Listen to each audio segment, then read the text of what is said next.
பொல்லாதவர்களை குறித்து எரிச்சல் அடையாதே, நியாயக்கேடு செய்கிறவர்கள் மேல் பொறாமை கொள்ளாதே. அவர்கள் புல்லை போல் சீக்கிரமாய் அறுப்புண்டு பசும்புண்டை போல் வாடி போவார்கள். நம்பி நன்மை செய், தேசத்தில் குடியிருந்து சத்தியத்தை மேய்ந்து கொள். கர்த்தரிடத்தில் மனமகிழ்ச்சியாயிரு, அவர் உன் இருதயத்தின் வேண்டுதல்களை உனக்கு அருள் செய்வார். உன் வழியை கர்த்தருக்கு ஒப்புவித்து அவர் மேல் நம்பிக்கையாயிரு, அவரே காரியத்தை வாய்க்க பண்ணுவார். உன் நீதியை வெளிச்சத்தை போலவும் பட்ட பகலை போலவும் விளங்க பண்ணுவார். கர்த்தரை நோக்கி அமர்ந்து அவருக்கு காத்திரு. 8ஆம் வசனம், கோபத்தை நெகிழ்ந்து உக்கிரகத்தை விட்டுவிடு, பொல்லாப்பு செய்ய ஏதுவான எரிச்சல் உனக்கு வேண்டாம். ஆண்டவரே, நம்முடைய வார்த்தையின் மூலமாக எங்களோடு கூட பேசுங்க. நீங்கள் பேசுங்க, நாங்கள் கேட்கிறோம். எங்களை தாழ்த்தி ஒப்பு கொடுக்குறோம் இயேசுவின் நாமத்தில் பிதாவே, ஆமென். நம்ம எல்லாரும் தேவ சமூகத்தில் உட்காருவோம்.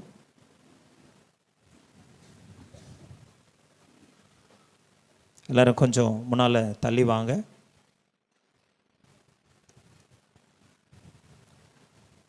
ஆண்டவராகிய இயேசு கிறிஸ்துவின் நாமத்தினாலே உங்கள் யாவரையும் நான் வாழ்த்துகிறேன். இந்த நாளிலே பொல்லாத உலகத்திலே கர்த்தரை நம்பியிருக்கிற வாழ்க்கை என்கிற தலைப்பில் உங்களோடு கூட ஆண்டவருடைய வசனத்தை நான் கொண்டு வருகிறேன். பொல்லாத உலகத்திலே கர்த்தரை நம்பியிருக்கிற வாழ்க்கை. எனக்கு அருமையானவர்களே, நான் வாசித்ததான அந்த 37ஆம் சங்கீதம் ஞானத்தை தருகிற சங்கீதமாக அது இருக்கிறது. வாழ்க்கையின் கடினமான சூழ்நிலைகள் வழியாக நாம் கடந்து போகும்போது சோர்வுகளும் மன உளைச்சல்களும் நம்முடைய வாழ்க்கையிலே மேற்கொள்ளுகிற சூழ்நிலை வரும்பொழுது ஆண்டவரை நாம் நம்பும்போது எப்படி ஆண்டவர் விடுதலையாக்குகிறார் என்பதை குறித்ததான ஒரு சங்கீதமாக இந்த சங்கீதம் இருக்கிறது. நம்ம எல்லாருக்கும் தெரியும், சங்கீதக்காரனாகிய தாவீது அவருடைய வாழ்க்கையிலே கடந்து வந்த பாதைகளை பார்க்கும் பொழுது எத்தனையோ விதமான போராட்டங்களையும் சூழ்நிலைகளையும் அவர் கடந்து வந்தார். அநேகமான மன உளைச்சல்கள், வேதனைகள், ஏமாற்றங்கள், துரோகங்கள், நம்பிக்கையற்ற சூழ்நிலைகள், மரண கண்ணிகள், பாதாள இடுக்கண்கள், பாதாளத்தின் சூழல்கள், வியாதி, பலவீனங்கள், தன்னுடைய சொந்த மகனாலே எதிர்க்கப்பட்ட ஒரு நிலைமை, குடும்பத்தில் மறக்கப்பட்ட ஒரு நிலைமை, சவுல் என்கிற ராஜாவாலே துரத்தப்பட்ட நிலைமை, இப்படி அநேக சூழ்நிலை வழியாக அவர் கடந்து போனார். அவருடைய உணர்வுகளை எல்லாம் அவர் சங்கீதத்திலே ஜபமாக, பாடலாக வெளிப்படுத்துகிறார். சில சங்கீதங்கள் ஜபமாக இருக்கிறது, சில சங்கீதங்கள் அவருடைய உணர்வுகளை வெளிப்படுத்துகிறதா இருக்கிறது, சில சங்கீதங்கள் சத்துருக்கள் எவ்வளவாய் காரியங்களை செய்கிறார்கள் என்பதை பற்றி இருக்கிறது. இப்படி பல வகையிலே இந்த சங்கீதங்கள் நமக்கு அறிந்து கொள்வதற்கு உதவியாக இருக்கிறது.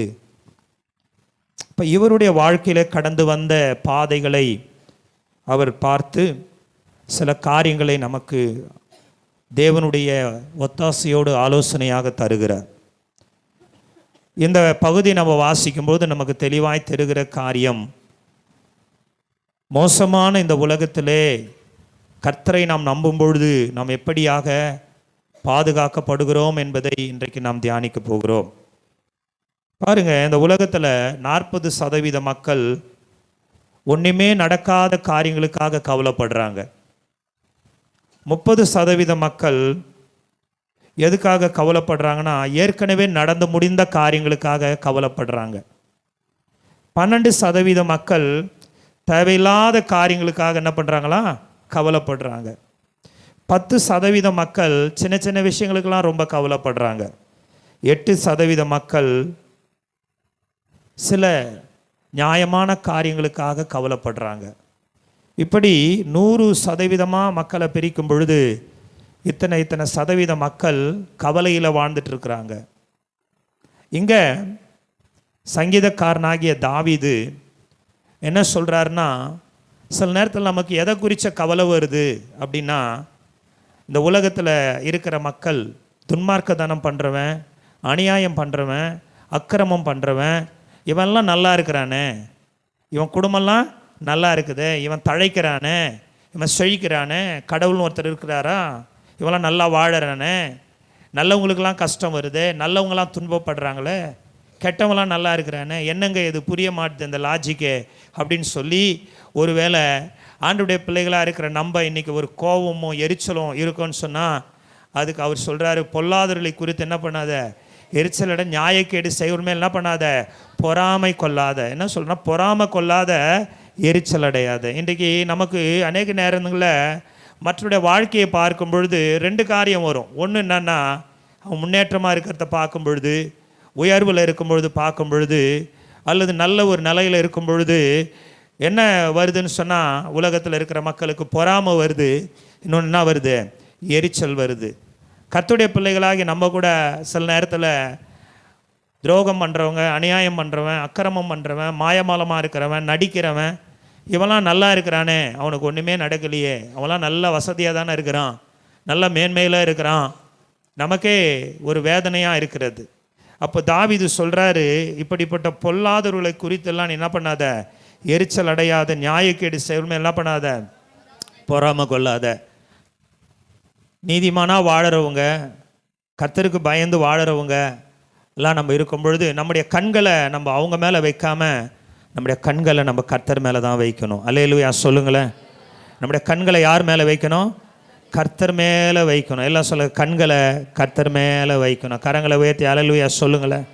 கண்களை நாம் யார் மீது பதிக்கணும், கர்த்தர் மேலே பதிக்கிறவர்களாய் நாம் இருக்க வேண்டும். ஏன்னா இப்படிப்பட்ட வாழ்க்கை வாழறவங்க ரொம்ப சீக்கிரமாக குறுக்கு வழியில் பணத்தை சம்பாதிச்சு மேலே வந்துட்டாங்க அப்படின்னு அவங்க நினைக்கலாம். ஆனால் வசனம் சொல்லுகிறது, அவர்கள் புல்லை போல் சீக்கிரமாய் அறுப்புண்டு பசும் பூண்டை போல் என்ன பண்ணுவாங்களாம், வாடி போவார்கள். என்ன பண்ணுவாங்களாம், புல்லை போல சீக்கிரமாக அறுப்புண்டு யாரை இப்போ பசும்பூண்டை போல் என்ன பண்ணுவாங்களாம், வாடி போவார்கள். இதுதான் அவர்களுக்கு வருகிற முடிவு என்று வேதம் சொல்லுகிறது. அது மட்டுமல்ல, வசனத்தை நான் வாசிக்கும் பொழுது 35ஆம் வசனம், கொடிய பலவந்தனான ஒரு துன்மார்க்கனை கண்டேன், தனக்கேற்ற நிலத்திலே முளைத்திருக்கிற பச்சை மரத்தை போல் தழைத்தவனாயிருந்தான், ஆனாலும் அவன் ஒழிந்து போனான் பாருங்கள், அவன் இல்லை. தேடினேன், அவன் என்ன செய்யப்படவில்லை, காணப்பட. அவனை தேடினேன், அவன் என்ன பண்ணல, பார்க்கறதுக்கு எப்படி இருந்தான், பச்சை பசேல்னு இருந்தான். அவன் பார்க்கறதுக்கு எல்லா வளமும் பெற்றவனாக இருந்தான், அவன் பார்க்கறதுக்கு எல்லா மேன்மையும் பெற்றவனை போல இருந்தான். ஆனால் திடீர்னு பார்க்குறேன், அவன் என்ன பண்ணல, காணலை, அவன் ஒழிந்து போனான். இதுதான் துன்மார்க்கருக்கு வருகிற முடிவு. இதுதான் துன்மார்க்க தனத்தினாலே பணத்தை ஆஸ்தியை சம்பாதிக்கணும் வருகிற முடிவு. இதெல்லாம் புகையை போல கடந்து போகும். ஆனால் கர்த்தரை நம்பியிருக்கிற தேவ பிள்ளைக்கு அவர் எல்லாவற்றுக்கும் எல்லாமா இருக்கிறார். கடைசி வரையிலே கர்த்தரவனை நடத்தி கொண்டு செல்லுகிறவராக இருக்கிறார். கர்த்தருக்கு ஸ்தோத்திரம். பாருங்க, உலகத்தில் இருக்கிற ஆட்கள் கர்த்தருடைய பிள்ளைகள் மேலே எரிச்சல் ஆகுறாங்க. உலகத்தான் துன்மார்க்கன் கர்த்தருடைய பிள்ளைகள் மேலே என்ன ஆகுறாங்க, எரிச்சல் ஆகுறாங்க. என்ன எரிச்சல்னா, இவன் ஒரு சமயம் இவங்கிட்ட ஒன்றும் இல்லைனாலும் மகிழ்ச்சியாக இருக்கிறானே, இவங்ககிட்ட ஒன்றும் இல்லைனாலும் ஒரு ரட்சிப்பின் சந்தோஷம் இருக்கிறது, அல்லது இவனை எப்படினாச்சும் கெடுக்கணும், இவனுக்கு விரோதமாக ஏதாச்சும் நம்ம செய்யணும், இவனுக்கு விரோதமாக ஏதாச்சும் நம்ம காரியங்களை செய்யணும்னு சொல்லி அவன் என்ன செய்கிறான், சில நேரங்களில் நமக்கு விரோதமாக மாந்திரிகங்களை செய்கிறான், வெள்ளி சூனியங்களை செய்கிறான், ஏவல்களை செய்கிறான், செய்வினைகளை செய்கிறான். ஆனால் ஒன்று தெரிஞ்சுக்குங்க, நீங்கள் கர்த்தராலே பாதுகாக்கப்பட்ட ஜனம். உங்களுக்கு விரோதமாக உருவாக்கப்படுகிற எந்த ஆயுதமும் வாய்க்கவே வாய்க்காது, எல்லாம் நொறுங்கி போகும். அல்லேலூயா. எதுவும் உங்களுக்கு விரோதமாக எழும்புகிற எந்த ஆயுதமும் வாய்க்காமல் போகும். அல்லேலூயா. ஆனால் அவன் என்ன பண்ணுறான், நீதிமான்களாகி தேவ பிள்ளைகளுக்கு விரோதமாக எரிச்சல் அடைகிறான், பொறாமை கொள்கிறான். வாசிக்கும் பொழுது காயின் என்ன செய்தானா, யாருக்கு விரோதமாக எரிச்சல் அடைந்தானா, ஆபேலுக்கு விரோதமாக எரிச்சல் அடைந்தான்ட்டு ஆதியாகமம் 4ஆம் அதிகாரத்தில் வாசிக்கிறோம். நீதிமானா ஆபேல் இருந்தான், நீதிமானாய் அவன் இருந்தான், கடவுளுக்கு உகந்த வாழ்க்கை வாழ்ந்ததுனால அந்த காயினுக்கு யார் மேலே எரிச்சல், ஆபேல் மேலே எரிச்சல். அதனால் எரிச்சல் கொண்டு பொறாமை கொண்டு அவனை என்ன பண்ணிட்டான், கொன்று போட்டுட்டான். கர்த்தருடைய பிள்ளைகளை, அது மட்டும் இல்லை, யோனா எழுதின தீர்க்க தரிசன புத்தகத்தினுடைய கடைசி பகுதியில் கடைசி அதிகாரத்தில் வாசிக்கும் பொழுது யோனா என்ன செய்தானா, எரிச்சல் அடைந்தான். எதற்காக எரிச்சல் அடைந்தான், ஆண்டவர் வளர்த்த ஒரு ஆமனுக்கு செடி அது அவனுக்கு மேலாக அது ஒரே நாளில் பட்டு போகும்போது, ஒரே நாள் ஆண்டவர் ஏற்படுத்தி அவனுக்கு அது பட்டு போக செய்தபோது வெயில் தலை மேலே பட்டப்போ அவனுக்கு எரிச்சல் வந்தது. இப்போ ஆண்டவர் கேட்குறாரு, எப்பா நீ உண்டாக்காத நீ உருவாக்காத ஒரு செடிக்காக இவ்வளோ எரிச்சலாக இருக்கிற அவர் ஊழியக்காரர் தான் சொல்கிறாரு, நான் சாப்பிட்றவர்களும் எரிச்சலாக இருக்கிறது நல்லது. என்ன சொல்கிறாரு சொல்லுங்கள் எல்லாம், நான் சாவரவர்களும் எரிச்சலாக இருக்கிறது எனக்கு நல்லது. சில ஆட்கள் பாருங்கள், அவங்க வாழ்க்கையில் மனம் திரும்ப விரும்பலை. கடைசி வரையிலும் நான் இப்படி தான் இருப்பேன், கடைசி வரையிலும் என் சுபாவம் இப்படி தான் இருக்கும், நான் மாறவே மாட்டேன்னு சொல்லி அவங்க வாழறத நம்ம பார்க்குறோம். இங்கே தாவீது என்ன சொல்கிறாருன்னா, பொல்லாதவர்களை குறித்து நீ என்ன பண்ணாத, எரிச்சல் அடையாத, நியாயக்கேடு செய்வர்கள் மேலே என்ன பண்ணாத, பொறாமை கொள்ளாத. ஏன்னா பொறாமை நமக்கு தேவையில்லை, எரிச்சல் நமக்கு தேவையில்லை. வசனம் சொல்லுகிறது 8ஆம் வசனம், கோபத்தை நெகிழ்ந்து உக்கிரகத்தை விட்டுவிடு, பொல்லாப்பு செய், ஏதுவான எரிச்சல் உனக்கு. நமக்கு எரிச்சல் வந்துச்சுன்னா, கோபம் வந்துச்சுன்னா மற்றவர்களுக்கு பொல்லாப்பு செய்யணும்னு தோணும். அதனால் கோபம் நமக்குள்ளே வரக்கூடாது, எரிச்சல் என்ன பண்ணக்கூடாது, வரக்கூடாது. உலகத்தானை பார்த்து, உலகத்தானுடைய மேன்மையை பார்த்து, உலகத்தானுடைய செழிப்பை பார்த்து, உலகத்தில் இருக்கிற துன்மார்க்கனுடைய வாழ்க்கையை பார்த்து நம்ம என்ன அடையக்கூடாது, எரிச்சல் அடையக்கூடாது. அவனை குறித்து நம்ம என்ன பண்ணக்கூடாது, பொறாமப்படக்கூடாது. முதல்ல நீங்கள் பார்த்துக்குங்க, நமக்குள்ள எரிச்சலின் ஆவி இருக்கக்கூடாது. அல்லேலூயா சொல்லுங்களேன். பொறாமையான ஆவி இருக்கவே கூடாது. கரங்களை வைத்து அல்லேலூயா சொல்லுங்க. பொறாமையோ எலும்புருக்கி. பொறாமையோ என்னதான், எரிச்சல் அடையக்கூடாது. கர்த்தருடைய பிள்ளைகளுக்குள்ள சாந்த குணம் இருக்கணும். ஆமேன்னு சொல்லுங்களேன். எரிச்சல் வரத்து, கோபம், உக்கிரம், எரிச்சல் இதெல்லாம் வந்த உடனே என்ன செய்வோம்னா, மற்றவர்களுக்கு பொல்லாப்பு செய்கிறவளாக நம்ம மாறிடுவோம், மற்றவர்களுக்கு தீங்கு செய்கிறவளாக நம்ம மாறிடுவோம். இன்றைக்கு நமக்குள்ள எரிச்சல் வந்துச்சுன்னா என்ன பண்ணுவோன்னு சொன்னால், கண்டபடி பேச ஆரம்பிச்சிருவோம். எரிச்சல் வந்துச்சுன்னா மற்றவர்களுக்கு விரோதமாக எழும்பி தீமைகளை ஆலோசனை பண்ண ஆரம்பிச்சிருவோம். பொறாமையும் எரிச்சலும் எங்கே இருக்கிறதோ அங்கே கண்டிப்பாக தீங்கு செய்கிற எண்ணம் இருக்கும். ஒரு ஆளுக்குள்ள பொறாமை இருக்குன்னா அவன் தீங்கு செய்கிறவனாய் மாறி விடுகிறான். எரிச்சல் உள்ளவனாய் இருப்பான் என்றால் அவன் தீங்கு செய்கிறவனாய் மாறி விடுகிறான்.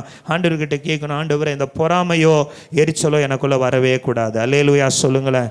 மற்றவங்க வாழ்க்கையை குறித்து பார்த்து அவன் மேன்மை அடைவதை பார்த்து, அவன் துன்மார்க்கனோ அவன் நல்லவனோ, ஆனால் அவன் மேன்மை அடைவதை பார்த்து, அவன் உயர்த்தப்படுவதை பார்த்து, அவன் மகிழ்ச்சியாக இருப்பதை பார்த்து நான் என்ன செய்யக்கூடாது, பொறாமைப்படக்கூடாது, எரிச்சல் படக்கூடாது என்று சொல்லி ஆண்டவரிடத்திலே நாம் என்ன செய்ய வேண்டும், கேட்க வேண்டும். இன்றைக்கு ஒருவேளை உங்களுக்கு அப்படிப்பட்ட சுபாவங்கள் இருக்கும் என்றால் ஆண்டவர் நமக்கு உதவி செய்வாராக. அல்லேலூயா. நம்ம யாரை பார்க்கணும்னா 18ஆம் வசனம் சொல்லுகிறது, உத்தமர்களின் நாட்களை கர்த்தர். அப்ப யாரை நோக்கி பார்க்கணும், உத்தமமா வாழ்றவங்களை நம்ம பார்க்கிறவங்களா இருக்கணும், விழுந்து போகிறவனை அல்ல. 32ஆம் வசனம் 23ஆம் வசனம், நல்ல மனுஷனுடைய நடைகள் கர்த்தரால் உறுதிப்படும், அவனுடைய வழியின் மேல் அவர் எப்படி இருக்கிறாராம். அப்ப நம்ம யாரை பார்க்கணும், நல்ல மனுஷனுடைய நடைகளை கர்த்தர் உறுதிப்படுத்துறார். கரங்களை உயர்த்தி ஹல்லேலூயா சொல்லுங்க. நல்ல மனுஷனுடைய நடைகளை கர்த்தர் உறுதிப்படுத்துறாரு. ஆண்டவர் உத்தமமானவங்களை அவர் சத்தியத்தில் நடத்துறாரு. உத்தமமானவங்களுக்கு ஆண்டவர் ஆசீர்வாதங்களை தராரு. வசனம் சொல்லு 11ஆம் வசனம், சாந்த குணமுள்ளவர்கள் என்ன பண்ணுவாங்களாம், பூமியை சுதந்தரித்துக் கொள்வார்கள். 29ஆம் வசனம், நீதிமான்கள் பூமியை சுதந்தரித்துக் கொண்டு. அப்போ நம்ம யாரை பார்க்கணும், ஒரு நீதிமான நம்ம பார்க்கணும், ஒரு உத்தமனை நம்ம பார்க்கணும், ஒரு தேவனுடைய பிள்ளையை நம்ம பார்க்கணும், தேவனுக்காய் வாழ்கிற மனுஷனுடைய வாழ்க்கையை நம்ம பார்க்கணும். அந்த மனிதன் ஓடி முடிக்கிற ஓட்டத்தை நம்ம பார்க்கணும். அவர் எப்படி ஓடி முடிச்சாரு, அவர் வாழ்க்கை எவ்வளோ ஆசீர்வாதமாக இருந்தது. பவுல் சொல்றது போல, நான் ஓட்டத்தை ஓடினேன், விசுவாசத்தை என்ன பண்ண, காத்து கொண்ட. கரங்களை உயர்த்தி அல்லேலூயா சொல்லுங்களேன். விசுவாசத்தை நான் என்ன பண்ணேன், காத்து கொண்டேன். ஆமென். அப்போ அந்த மாதிரி ஓடி முடிக்கிறவங்களை நம்ம பார்க்கணும். நம்ம யாரை பார்க்குறோம்னா, விழுந்து போகிறவங்களை பார்க்குறோம். ஒன்று தெரியுமா, நீங்கள் மற்றவங்களை பார்த்து ஓடினாலே நீங்கள் பலவீனமானவங்கன்னு அர்த்தம். மற்றவங்களை பார்த்து ஓட கர்த்தர் நம்மளை அழைக்கலை. மற்றவங்க எப்படி ஓடுறாங்க, மற்றவங்க வாழ்க்கை எப்படி, இவங்க எப்படி, அவங்க எப்படி, இதை பார்த்து ஓட கடவுள் நம்மளை அழைக்கலை. நமக்கு நேராக இருக்கிற இலக்காகிய தேவனை நோக்கி நம்ம ஓடணும். நமக்கு இலக்காக இருக்கிற பரலோக ராஜ்யத்தை நோக்கி நம்ம ஓடணும். அல்லேலூயா. வலது புறமாவது இடது புறமாவது சாயாதபடிக்கு உன் காலை தீமைக்கு விலக்குவாயாக. உன் கண்கள் நேராய் நோக்க கடவுது. உன் கண்ணிமைகள் உனக்கு முன்னே செவையாய் பார்க்க கடவுது. உன் கால்கள் நேராய் நடப்பதாக. அல்லேலூயா சொல்லுவோமா? வலது புறமாவது இடது புறமாவது, இந்த பக்கம் அந்த பக்கம் பார்க்காத. உன்னை சுற்றி இருக்கிற சூழ்நிலைகளை நீ பார்த்தீனா உன் ஓட்டத்தை நீ ஜெயமா ஓட முடியாது. ஐயோ இவங்களை பாரு, இவங்க எப்படி இருக்கிறாங்க, அவங்க பாரு அவங்க எப்படி இருக்கிறாங்க, ஐயோ என்னங்க இவர் இப்படி பண்ணிட்டாரு, இவரை நான் நம்பினங்க, இவர் இப்படி துரோகம் பண்ணிட்டாரு, இப்படி எல்லாம் யார் மேலேயும் நீ நம்பிக்கை வைக்காத.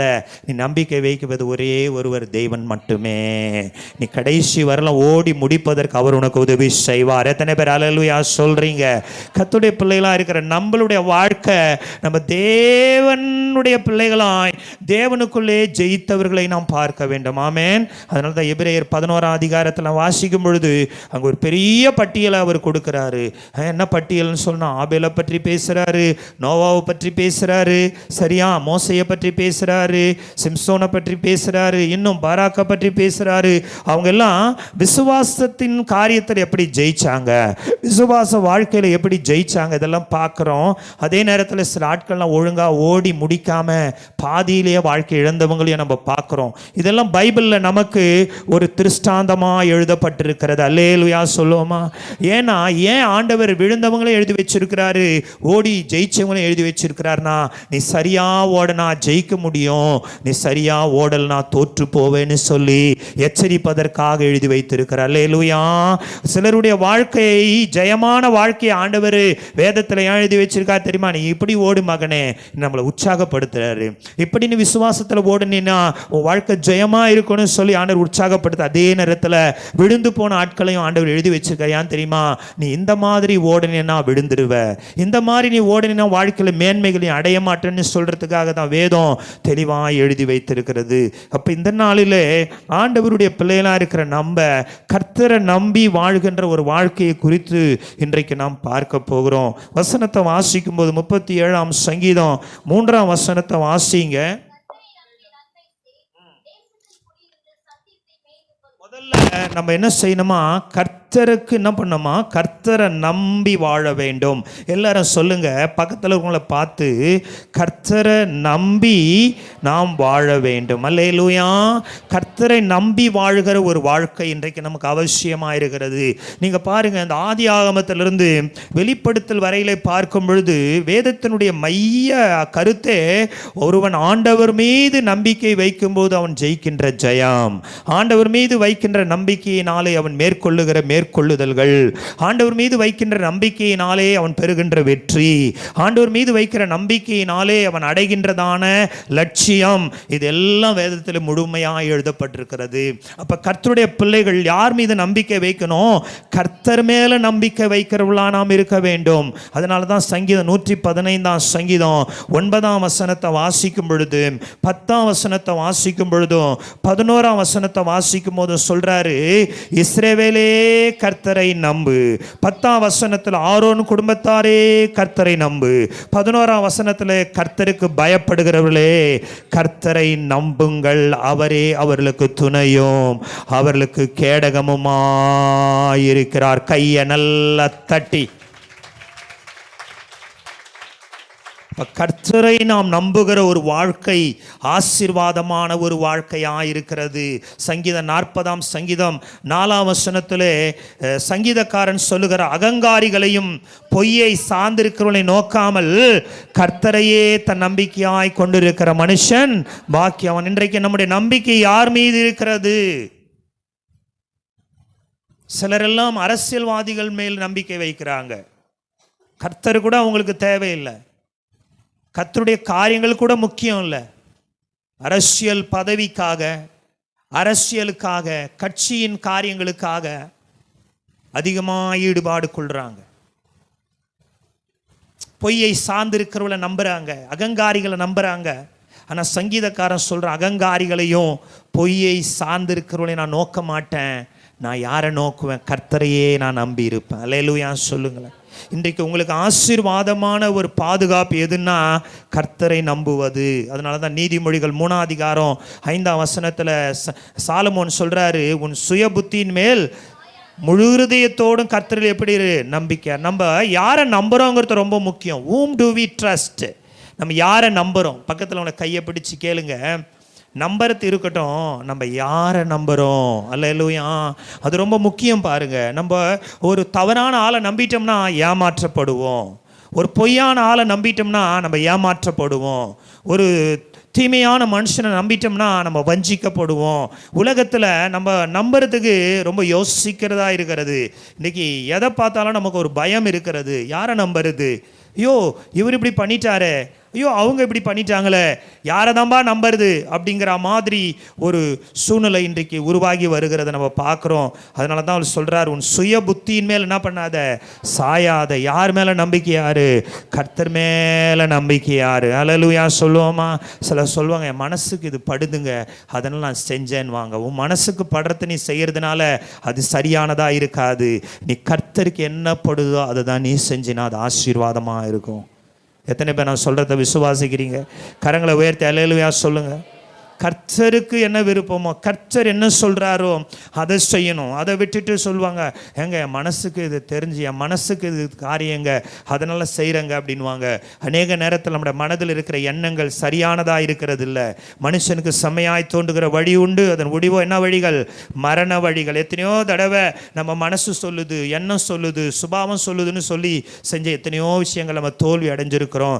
ஆனால் ஒன்று சொல்கிறேன், கண்ணை மூடிக்கொண்டு நம்புவதற்கு இந்த உலகத்தில் ஒருவர் இருப்பார் என்றால் அவர் ஆண்டவராகிய இயேசு கிறிஸ்து மட்டுமே.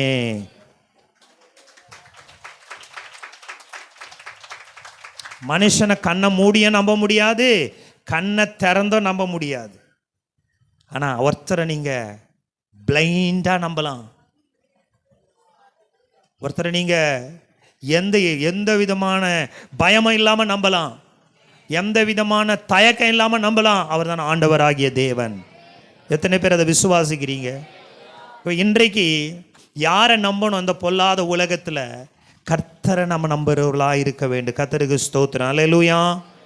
எப்படி நம்பணும்? முழு இருதயத்தோடு ஆண்டவர் மேலே நம்ம நம்பிக்கை வைக்கணும். இன்னைக்கு நம்முடைய நம்பிக்கை யார் மீது இருக்கிறது? சிலர் தங்கள் செல்வத்தின் மீது நம்பிக்கை வைப்பாங்க, சிலர் தங்கள் ஐஸ்வர்யத்தின் மீது நம்பிக்கை வைப்பாங்க, சிலர் தங்கள் ஆட்கள் மீது நம்பிக்கை வைப்பாங்க. அந்த நம்பிக்கையெல்லாம் ஒரு நாள் இல்லாமல் போய்விடும். ஆனால் கர்த்தரை நம்பி நீ என்ன செய்யணுமா? நன்மை செய். இப்போ அந்த பூமியில் நம்ம மகிழ்ச்சியாக வாழ்வதற்கு, பாதுகாப்பாக வாழ்வதற்கு, சமாதானமாய் வாழ்வது கர்த்தரை நம்பினால் மட்டுமல்ல, நம்பி என்ன செய்கிறவளாக இருக்க வேண்டுமா? நன்மை செய்கிறவளாக இருக்க வேண்டும். அல்லேலூயா. பிரசங்கி 3:12 சாலமோன் சொல்கிறாரு, என்ன சொல்கிறார் தெரியுமா? இந்த நோக்கத்துக்காகத்தான் கடவுள் நம்மளை படைச்சார். என்ன படைச்சாரா? மகிழ்ச்சியாக இருப்பதற்கும் உயிரோடு இருக்கையில் நன்மை செய்வதற்கு தான் கர்த்தர் நம்மளை என்ன பண்ணாராம்? படைத்தார். அல்லேலூயா. இதுதான் ஆண்டவருடைய நோக்கம். என்ன நோக்கமா? மகிழ்ச்சியாக இருப்பதும் நன்மை செய்வதும். இதற்காக தான் தேவன் நம்ம இந்த பூமியில் ஏற்படுத்தியிருக்கிறார். கர்த்தருக்கு ஸ்தோத்திரம். நமக்கு சில நியாயமான மகிழ்ச்சிகள் இந்த பூமியில் உண்டு. அதை கர்த்தர் நமக்கு கொடுத்திருக்கிறார். கரங்களை உயர்த்தி அல்லேலூயா சொல்லுவோமா? முறையான மகிழ்ச்சி இந்த உலகத்தில் உண்டு, அதை கர்த்தர் நமக்கு கொடுத்திருக்கிறார். கரங்களை உயர்த்தி அல்லேலூயா சொல்லுமா?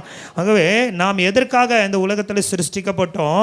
நன்மை செய்யும்படியாக. உங்கள் வாழ்க்கையில் சில நேரங்களில் மனக்கவலை, மன கஷ்டங்கள்லாம் வரும்பொழுது யாருக்காவது நன்மை செஞ்சு பாருங்க, உங்க மனசுக்குள்ள ஒரு சந்தோஷம் கிடைக்கும், ஒரு அமைதல் கிடைக்கும். ஆமென். அந்த நன்மை செய்வதில் நம்ம எப்பவும் சந்தோஷமாக செய்கிறவளாக இருக்க வேண்டும். கர்த்தருக்கு ஸ்தோத்திரம். உங்களுக்கு கூட வாழ்க்கையில் பிரச்சனைகள், போராட்டம், துயரமாக இருக்கிறீங்க, சோர்ந்து போனவங்களா இருக்கிறீங்க, உடஞ்சி போனவங்களா இருக்கிறீங்கன்னு வச்சிங்களேன், நீங்கள் போய் 4 பேருக்கு நன்மை செஞ்சு பாருங்கள், நல்ல விஷயங்களை சொல்லி பாருங்கள், நல்ல காரியங்களை கொடுத்து பாருங்கள், நீங்கள் மகிழ்ச்சியுள்ளவர்களாக இருப்பீர்கள். கர்த்தருக்கு ஸ்தோத்திரம். பாருங்கள், நீதிமொழிகள் 37:27 சொல்லுது. சங்கீதம் 37:27 மன்னிக்கணும், சங்கீதம் 37:27 தீமையை விட்டு விலகி நன்மை செய், என்றென்றைக்கும் நிலைத்திருப்பா. எல்லாம் பக்கத்தில் உள்ள பார்த்து சொல்லு, என்னைக்கும் நீ நல்லா இருக்கணும்னா தீமையை விட்டு என்ன பண்ணணுமா? விலகி என்ன செய்யணுமா? நன்மை செய். அப்பொழுது நீ என்ன பண்ணுவ?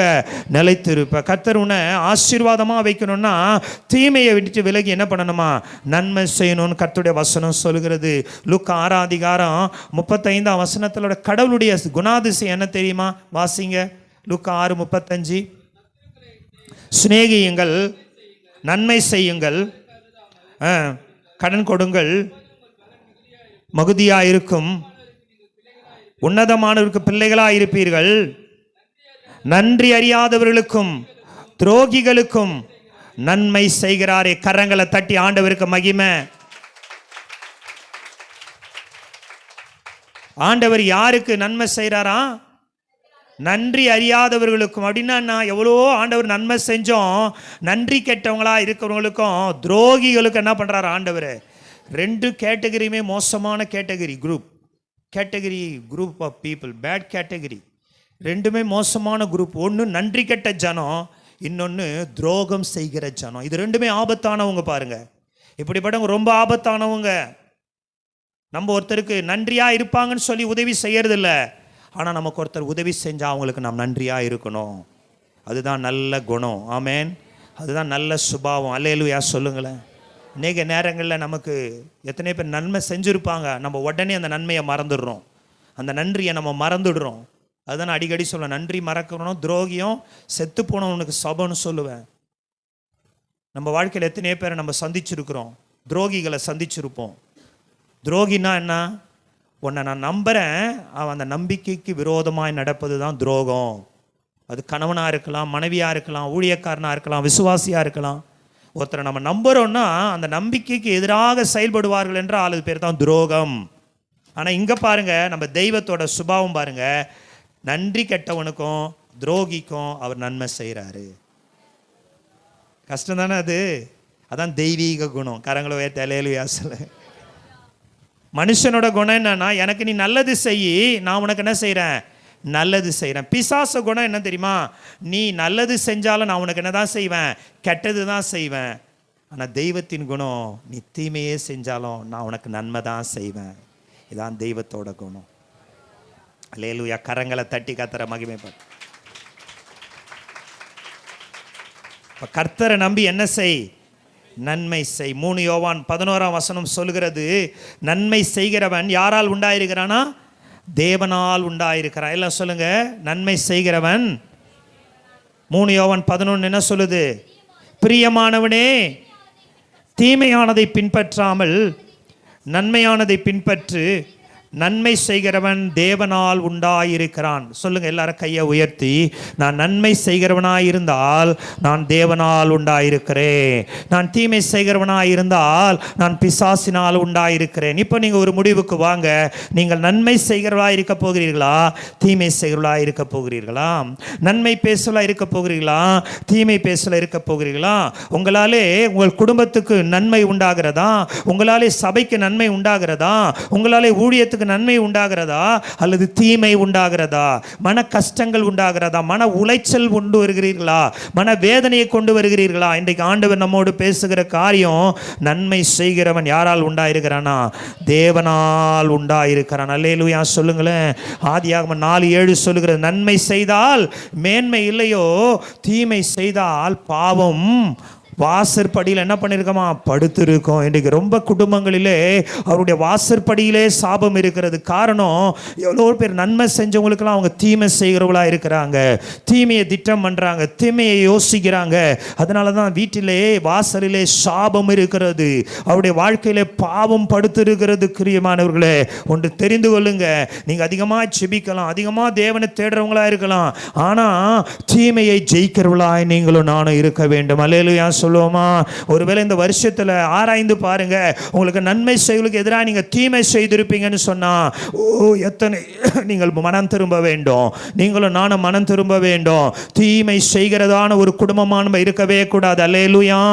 நம்ம கிராமத்துக்கும் நம்முடைய சபைக்கும் ஊழியத்துக்கும் நம்முடைய உறவுகளுக்கும் நாம் தீமையை ஏற்படுத்தணும் என்ற பெயர் வராமல் இருப்பதாக நம்மை குறித்து சொல்லட்டும். இவர்கள் என் குடும்பத்துக்கு நன்மை செய்தார்கள், இவர்கள் என் சபைக்கு நன்மை செய்தார்கள் என்று சொல்லட்டும். நம்முடைய குடும்பம் எந்த விதத்திலும் தீமைக்கான வித்தாக மாறிவிடாதபடி பார்த்து கொள்வோம். ஏன்னா வசனம் சொல்லுகிறது, சத்தியம் சொல்லுகிறது, அன்றைக்கு காயின் என்ன செய்தான்? தீமை செய்தான். அவனை பார்த்து ஆண்டவர் சொல்லுகிறார், நன்மை செய்தால் உனக்கு மேன்மை வரும், ஆனால் தீமை செய்தால் பாவம் உன் வீட்டு வாசற்படியிலே படுத்திருக்கும். அதை தாண்டி நீ செல்ல வேண்டும், அதை தாண்டி உள்ளே வர வேண்டும். சாபத்தை தாண்டி தாண்டி வெளியே போகிறாய், பாவத்தை தாண்டி உள்ளே வருகிறாய், பாவத்தை தாண்டி வெளியே போகிறாய். போகும்போதும் பாவத்தோடு போகிறாய், உள்ளே வரும்போது பாவத்தை சுமந்து கொண்டு வருகிறாய். எவ்வளவு பெரிய மோசமான விளைவு பாருங்கள். அதனால தான் நம்ம கர்த்தரை நம்புறது, கர்த்தரை நம்புறது மட்டுமல்ல, நம்ம என்ன செய்யணுமா, நன்மை செய்கிறவர்களாய் மாற வேண்டும். அல்லேலூயா. இந்த ஆண்டிலே நம்முடைய வீட்டு வாசற்படியில் இருக்கிற பாவம் இயேசுவின் நாமத்தினாலே அகற்றப்பட்டு போவதாக, அகற்றப்பட்டு போவதாக. கையை தட்டி கர்த்தரை ஸ்தோத்திரம் பண்ணுங்க. ஏசாயா 1:17 இவ்விதமா ஏசாயா சொல்லுகிறார், நன்மை செய்ய படியுங்கள். நன்மை செய்ய படிக்கணுமா? என்ன படிக்கணுமா? நன்மை செய்ய, லேர்ன் டு டூ குட். நன்மை செய்ய என்ன பண்ணுங்க? படியுங்க. நன்மை செய்யறதுக்கு படிங்க. எப்படினாலும் நன்மை செய்யலாம். யாருக்கெல்லாம் நான் நன்மை செய்யலாம்? நான் நன்மை செய்கிறது அவர்களுக்கு பிரயோஜனமாக இருக்கிறதா? என்னுடைய நன்மையினால் அவர்கள் சந்தோஷப்படுறாங்களா? என்னால், என் வாழ்க்கையினால் அவர்களுக்கு நன்மை இருக்கிறதான்னு சொல்லி நீங்கள் என்ன செய்யுங்க? அவர்களுக்கு நன்மை செய்வதற்கு ஆயத்தமாக இருங்க, படிங்கன்னு சொல்கிறாரு. அடுத்ததாக, இந்த தீமையான உலகத்தில் நம்ம ஜெயமாய் ஒரு பாதுகாப்பாய் வாழ்வதற்கு, பொறாமையும் எரிச்சலுமாய் அடையாதபடி நாம் தேவனை நோக்கி வாழ்வதற்கு இரண்டாவது நம்மிடத்தில் காணப்பட வேண்டிய காரியம் 4:37, கர்த்தரிடத்தில் மனமகிழ்ச்சியாயிரு, இருதயத்தின் வேண்டுதல்களை உனக்கு அருள். இரண்டாவதாக நாம் என்ன செய்ய வேண்டுமாம்? கர்த்தரிடத்தில் மனமகிழ்ச்சியாக இருக்க வேண்டும். கரங்களை வைத்து அல்லேலூயா சொல்லுங்களேன். Delight yourself in the Lord. ஆண்டவருக்குள்ளாக மகிழ்ச்சியாக இருக்க வேண்டும். கேட்கலாம், பாஸ்டர் ஆண்டவருக்குள்ள மகிழ்ச்சியாக இருப்பதுன்னா என்னன்னா, ஆண்டவரை தேடுவதை குறித்து மகிழ்ச்சியாக இருக்க வேண்டும், ஆண்டவருக்கு ஊழியம் செய்வதை குறித்து மகிழ்ச்சியாக இருக்க வேண்டும், ஆண்டவருக்காக செயல்படுவதை குறித்து நாம் மகிழ்ச்சியாக இருக்க வேண்டும், அவருடைய ஞானத்தை கற்றுக்கொள்ள, அவருடைய வல்லமையை அறிந்து கொள்ள, அவருடைய இரக்கத்தை தெரிந்து கொள்ள நம்ம என்ன செய்ய வேண்டுமா? எப்பொழுதும் ஆயத்தமாக இருக்க வேண்டும். அல்லேலூயா சொல்லுங்களேன். உலகத்தில் இருக்கிற மகிழ்ச்சி தற்காலிகமானது. ஆனால் கர்த்தரிடத்தில் மனமகிழ்ச்சியாக இருப்பதற்கான இடம்தான் தேவனுடைய சபையாக இருக்கிறது. கர்த்தரிடத்தில் மனமகிழ்ச்சியாக இருப்பது வேதத்தை வாசிப்பதிலே இருக்கிறது. கர்த்தரிடத்தில் மனமகிழ்ச்சியாக இருப்பது ஆராதிப்பதிலே இருக்கிறது, துதிப்பதிலே இருக்கிறது, கர்த்தருடைய பிள்ளைகளோடு கூட ஐக்கியப்படுவதிலே இருக்கிறது. அதான் ஒருத்தர் விதமாய் சொன்னாங்க, உங்களை சுற்றி நீங்கள் பார்க்க ஆரம்பிச்சுன்னா இருக்கிற கவலைகளையும் வேதனைகளையும் நீங்கள் பார்க்க ஆரம்பிப்பீங்க. உங்களுக்குள்ள நீங்கள் பார்க்க ஆரம்பிச்சிங்கன்னா என்ன நடக்குன்னா, உங்களுக்குள்ள இருக்கிற கவலைகளையும் வேதனைகளையும் பார்ப்பீங்க. ஆனால் மேலே இருக்கிற ஒரு நோக்கி நீங்கள் பார்த்தீங்கன்னா உங்கள் வாழ்க்கையில் இளைப்பாறுதலை பெற்றுக்கொள்வீங்க.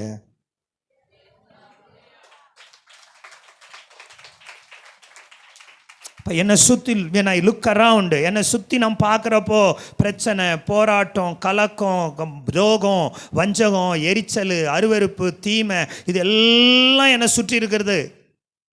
ஆனால் எனக்குள்ளே சில நேரங்களில் பார்க்கும்போது என் கலக்குள்ள கலக்கம் இருக்குது, வேதனை இருக்குது, எல்லாம் இருக்குது. இது மத்தியில் நான் மேல் நோக்கி ஒருத்தரை நோக்கி பார்க்குறேன்.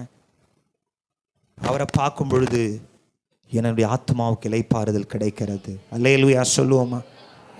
ஆண்டவர் சொல்ற கர்த்தரிடத்தில் எப்படி இரு? மனமகிழ்ச்சியா இரு. எப்படி இருக்கணுமா? ஆண்டவரிடத்துல மனமகிழ்ச்சியா இருக்கிற ஒரு அனுபவம் நமக்கு இருக்கணும். யோபு சொல்றாரு, நீ கர்த்தரிடத்தில் பழகி எப்படி இரு? சமாதானமா இரு, அதனால உனக்கு என்ன வரும் பாருங்கள். யோபு 22:26 வாசிங்க.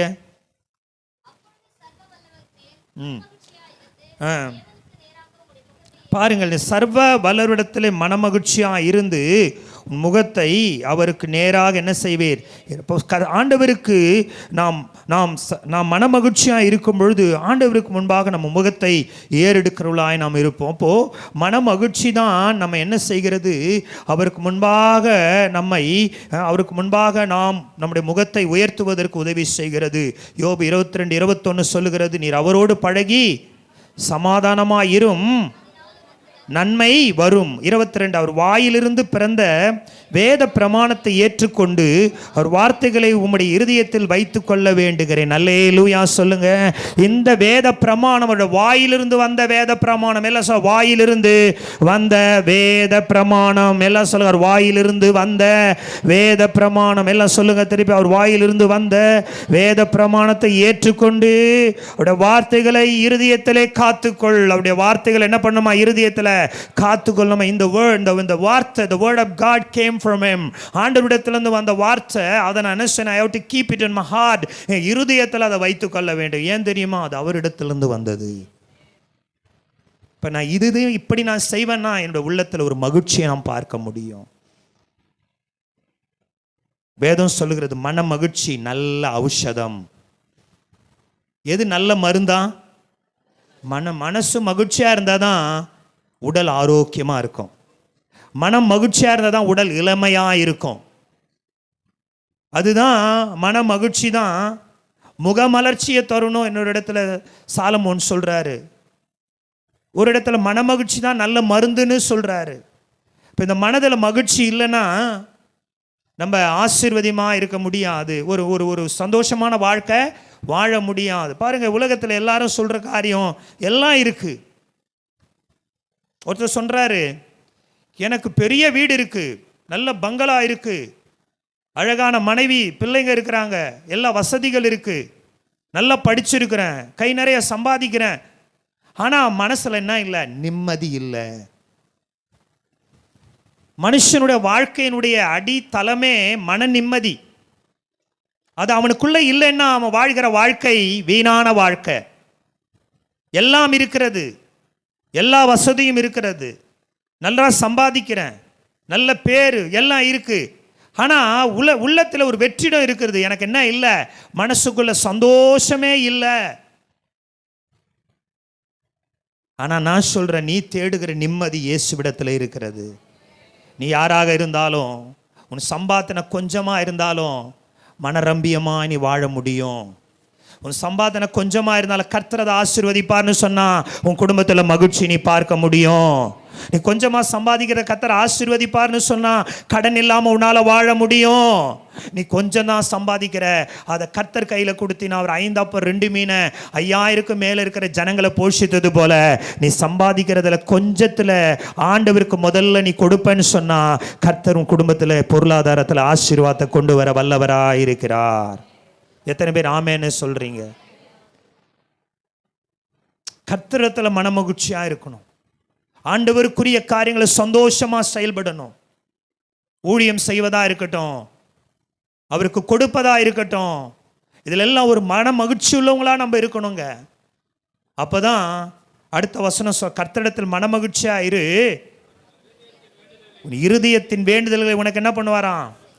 சாலமோன் என்கிற ஞானி சிறு பையனாக இருக்கும்போது ராஜாவாக்கப்பட்ட போது ஆண்டவர் ஒரு நாள் தரிசனமாகி 1 ராஜாக்கள் 3ஆம் அதிகாரத்தில் சாலமோனை பார்த்து கேட்குறாரு, உனக்கு என்ன வேணும்?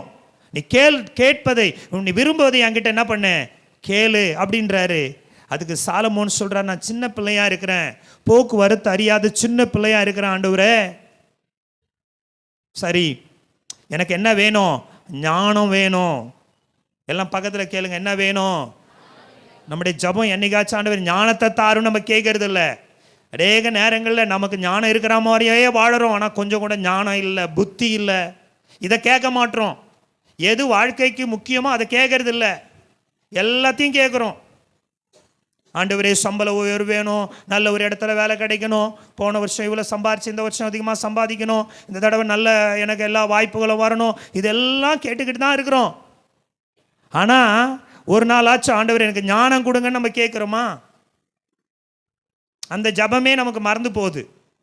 நம்ம என்ன நினைக்கிறோம்னா, நம்ம சாமர்த்தியத்தினால நம்முடைய புத்தினால நம்ம எல்லாத்தையும் சமாளிச்சிடலான்ட்டு. பட் நம்ம கேட்க வேண்டியது என்னென்னா, ஆண்டவரே என்ன கொடுங்க? ஞானத்தை எனக்கு கொடுங்க. சாலமோன் கேட்டது பாருங்க, ஞானத்தை கேட்டார். ஆண்டவர் சொல்கிறாரு, நீ கேட்டது சரியாக கேட்ட, அதனால் நீ கேட்காத ஐஸ்வர்யத்தையும் சம்பத்தையும் உனக்கு தரேன். அல்லேலூயா. நம்ம கேட்குறது ஆண்டவருக்கு பிடிச்சிருச்சுன்னா நம்ம கேட்காத மேன்மைகளையும் கர்த்தர் கொடுப்பார். கையை நல்லா தட்டி கதற ஸ்தோத்திரம். கேட்டதை ஆண்டவர் கொடுத்தார். நம்ம ஆண்டவர்கிட்ட நல்ல ஒரு உறவில் இருந்தோம்னா நம்முடைய ஜபத்திற்கு நிச்சயமான பதில் உண்டு, நம்முடைய கண்ணீருக்கு நிச்சயமான பதில் உண்டு, நம்முடைய வேதனைகளுக்கு நிச்சயமான பதில் உண்டு. நமக்கும் அவருக்கு இருக்கிறதான உறவில் நம்ம மகிழ்ச்சியுள்ளவர்களாக இருக்க வேண்டும். முறுமுறுப்பது அல்ல, துக்கமாக இருப்பது அல்ல, முறுமுறுத்து வாழ்வது அல்ல, கிடைத்தால் ஸ்தோத்திரம், கிடைக்கவென்றால் முறுமுறுப்பது அல்ல, எல்லாம் நன்றாயிருந்தால் ஸ்தோத்திரம், நன்றாயில்லை என்றால் முறுமுறுப்பது அல்ல. எல்லாம் எனக்கு ஏற்றாற் போல் போக வேண்டும், எல்லாருமே என்னை பாராட்டி கொண்டே இருக்க வேண்டும், எல்லாரும் என்னை முதுக தட்டி கொண்டே இருக்க வேண்டும், எல்லாரும் என்னை வருடி கொண்டே இருக்க வேண்டும் என்றால் இந்த உலகத்தில் அது சாத்தியமில்லை. எனக்கு ஒரு இடத்துல எப்போது மகிழ்ச்சி உண்டு, அது தேவனுடைய பிரசன்னம். ஹல்லேலூயா. அங்கே எனக்கு போனால் நிச்சயமாய் மகிழ்ச்சி கிடைக்கும். கர்த்தருடைய பிரசன்னத்தில் எனக்கு மகிழ்ச்சி கிடைக்கும், வேதத்தில் எனக்கு மகிழ்ச்சி கிடைக்கும். சங்கீதக்காரன் சொல்லுகிறான், திரளான செல்வத்தில் களி கூறுவது போல நான் வார்த்தையிலே களி கூறுகிறேன். அப்ப எனக்கு வார்த்தை மகிழ்ச்சியை தருகிறது. அந்த ரகசியத்தை பிசாசு மறைத்து விடுகிறான். அநேகர் அந்த ரகசியம் மறைக்கப்பட்டு விடுகிறது. அவர்கள் என்ன செய்கிறார்கள்? கொஞ்சம் நேரம், கொஞ்ச காலம் தேவனோடு ஐக்கியமா இருக்கிறாங்க. கொஞ்ச காலம் ஆனவுடனே அவர்கள் ஐக்கியத்தை விட்டு விடுகிறார்கள், தேவனோடு இருக்கிற ஐக்கியத்தை. நன்மைக்காக கர்த்தரை தேடுறாங்க, நன்மை முடிந்த பிறகு விலகி ஓடுறாங்க. நான் எத்தனை பேர் இந்த சபையில் பார்த்து இருக்கிறேன். அவர்கள் எல்லாரும் எதற்காக இங்கே சபைக்கு வருகிறார்கள், போகிறார்கள் என்றால், அவர்கள் தேவனை அண்டிக்கொண்டு தேவனோடு வாழ்கின்ற வாழ்க்கைக்காக அல்ல. ஏதோ வரும் போகிறோம், ஒரு சும்மா ஜஸ்ட் மெம்பராக இருக்கிறது. சபையில் 3 குரூப் இருக்கு. ஒரு குரூப் மெம்பர்னா அங்கத்தினர். அவர்கள் வருவார்கள், போவார்கள். அவர்களுக்கும் சபைக்கும் என்ன கிடையாது? ஆவிக்குரிய காரியங்களை பங்கு பெற மாட்டார்கள்.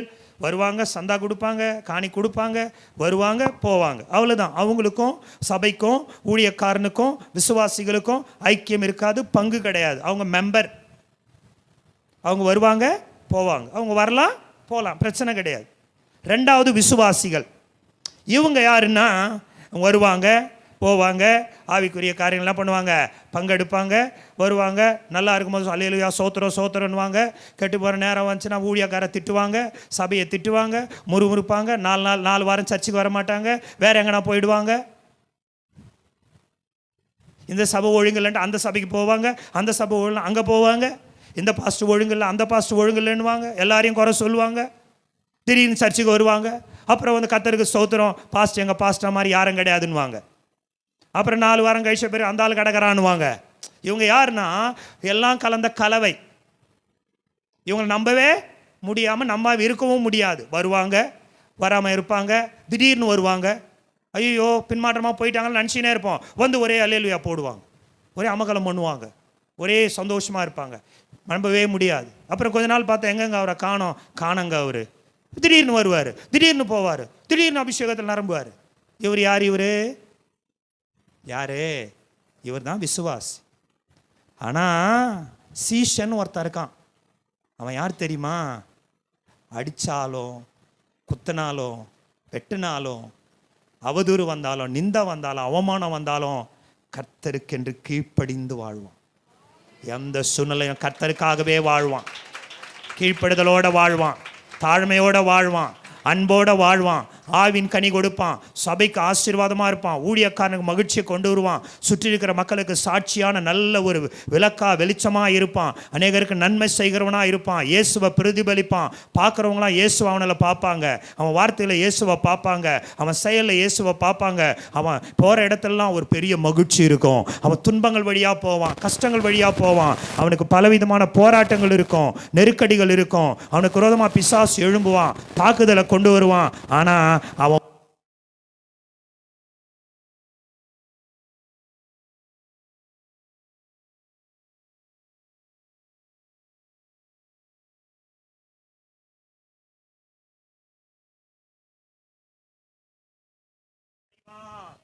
தன்னுடைய ஊழியக்காரனுக்கு அவன் ஒரு தோளாக இருப்பான், விசுவாசிகள் இடத்துல அன்புள்ளவனாக இருப்பான், இன்ப துன்பங்களில் எல்லாம் பங்கு கொள்ளுவான். அவனை என்னதான் பேசினாலும் கர்த்தர் கொடுத்த சபை விட்டு அவன் அசரவே மாட்டான். அவன் யார் தெரியுமா? சீஷன். சீஷன் சீஷன் இந்த மாதிரி கூட்டம் தான் பரலோகத்துக்கு தேவை. இப்படிப்பட்ட கூட்டம் தான் பரலோகத்துக்கு தேவை. ஆனால் இந்த கூட்டம் ரொம்ப சின்னது, கையளவு மேகம். எது? ஆனால் அந்த கையளவு மேகத்தை வச்சு தான் கர்த்தர் பெரிய காரியங்களை சாதிக்கிறவராக இருக்கிறாரு. அதுதான் பெரிய மழையை கொண்டு வரும். அல்லேலூயா. இப்போ நீங்கள் இந்த கேட்டகரியில் யார் வேணால் சபைக்கு வரலாம். அப்படி தான் இந்த கேட்டகரியில் தான் இங்கே சிலர் சபைக்கு வராங்கன்றது எனக்கும் தெரியும், உங்களுக்கும் தெரியும், ஆவியானவருக்கும் தெரியும். இந்த 3 கேட்டகரி இருக்குது. நீங்களே பாருங்கள், அந்தந்த கேட்டகரியில் உங்களை வச்சு நீங்கள் எங்கே இருக்கிறீங்கன்னா, பெரும்பாலும் 100க்கு 90 பேர் 99 பேர் விசுவாசியில் வருவீங்க, 100க்கு ஒரு 5% பேர் மெம்பரில் வருவாங்க. ஆனால் அந்த சீஷன்றில் வரதுல 1% தான் இருக்கும், அது கூட சொல்ல முடியாது. கடைசி காலத்தில் கர்த்தர் சீஷர்களை தான் தேடுறாரு, சீஷர்களை உருவாக்கணும்னு சொல்லி கர்த்தர் விரும்புகிறார். அல்லேலூயா. அவன் யார் தெரியுமா? சீஷன் என்ன பண்ணுவான்னா, சிலுவையை எடுத்துக்கொண்டு அனுதினமோ தன்னைத்தான் வெறுத்து சிலுவையை எடுத்துக்கொண்டு அனுதினமும், எல்லாம் சில அனுதினமும் எல்லாம் பக்கத்தில் பார்த்தா டெய்லி. அல்லேலூயாம். கிறிஸ்டியன் லைஃப் வந்து டெய்லி லைஃப். எல்லாம் சொல்லுங்க, Christian life is a daily life. It's not a Sunday life. Some people come on Sunday, just say, hello Jesus, how are you? Jesus, I am fine. And how are you? எல்லாமே bad ஆண்டவரே, everything is bad, nothing going well, எதுவும் நல்லா போகல ஆண்டவரே. வார்த்தைக்கு ஒரு தடவை வந்து கை காட்டுது. Hello, hi Jesus, how are you? Hi. சீஷ் அப்படி கிடையாது. அவன் தேவனுடைய ஆலயத்துக்கு வந்து தான் தேவனை தேடுகிறவன் அல்ல, தினமும் தன் சிலுவையை எடுத்துக்கொண்டு இயேசுவுக்கு பின்னாலே அவன் போவான்.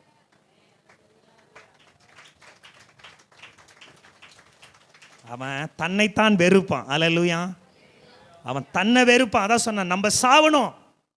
அப்படி சொன்ன பயம் வந்து திரும்ப பேருக்கு. ஐயோயோ, நான் சாவணும். வீட்டில் திட்டுமோ சொல்லுவாங்க, நீலாம் ஏன் கிடைக்கிற சாவுன்னும் போது அது வேற சாவு. அதை நான் இங்கே சொல்ல வரல, அப்படி சொல்ல, நம்பன்னு சொல்லியிருக்கிறேன், நீங்கன்னு சொல்லலை. நமக்குள்ளே இருக்கிற சுயம் என்ன பண்ணணும்? சாகணும். நான் சாகணும். அப்போ தான் இயேசு எனக்குள்ளே வெளிப்படுவார். அல்லேலூயா சொல்லுங்களேன். நான் இது இருக்கிற வரலும் கர்த்தர் கிரியை செய்ய முடியாது. நான் என்னைக்கு சாகிறனோ அன்னைக்கு தான் கர்த்தர் கிரியை செய்ய முடியும். ஆண்டவரே, நீங்க கிரியை செய்யணும் ஆண்டவரே. இப்போ என்னைத்தான் நான் என்ன பண்ணணும்? வெறுக்கணும். எனக்கு சில விருப்பங்கள் இருக்கும், எனக்கு சில ஆசைகள் பாசங்கள் இருக்கும், ஆசாபாசங்கள் இருக்கும். ஆனால் ஆண்டவருக்கு அது பிடிக்காததா இருக்கும், அதை நான் வெறுக்கணும். நம்ம அநேக நேரங்களில் உலகத்தோட போய் ஐக்கியப்பட்டுக்கிற கிறிஸ்தவங்களாகவும் இருந்து எல்லாருக்கும் சோசியலாக நம்மளை காட்ட விரும்புகிறோம், எல்லார்கிட்டையும் நல்ல பேர் எடுக்க விரும்புகிறோம். சீஷன் என்பவன் வித்தியாசமானவனாக இருக்கிறான். நீ ஒரு கிறிஸ்தவன் என்று சொன்னால் அதற்கான அங்கீகாரம் வேதம் நமக்கு கொடுக்கிறது. அல்லேலூயா. ஒருத்தர் சொன்னாங்க, இவங்க என்ன அதெல்லாம் வராங்க, கலந்துக்கிறாங்க, போறாங்க, வராங்க.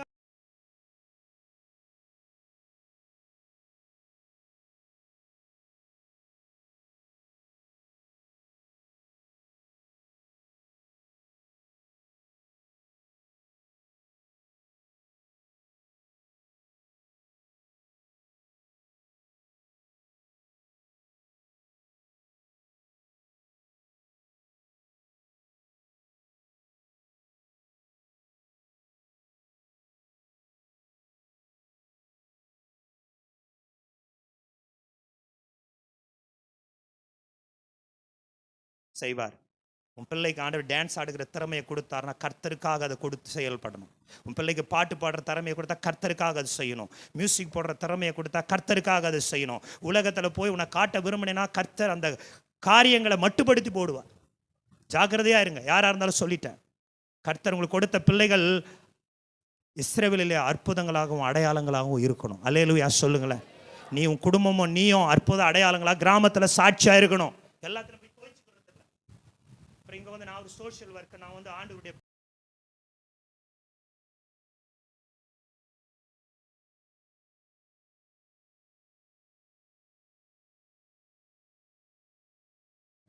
சமூக சேவை செய்கிறோம், நன்மை செய்கிறோம், தவறு கிடையாது. அதெல்லாம் செய்யணும் கிறிஸ்தவங்க.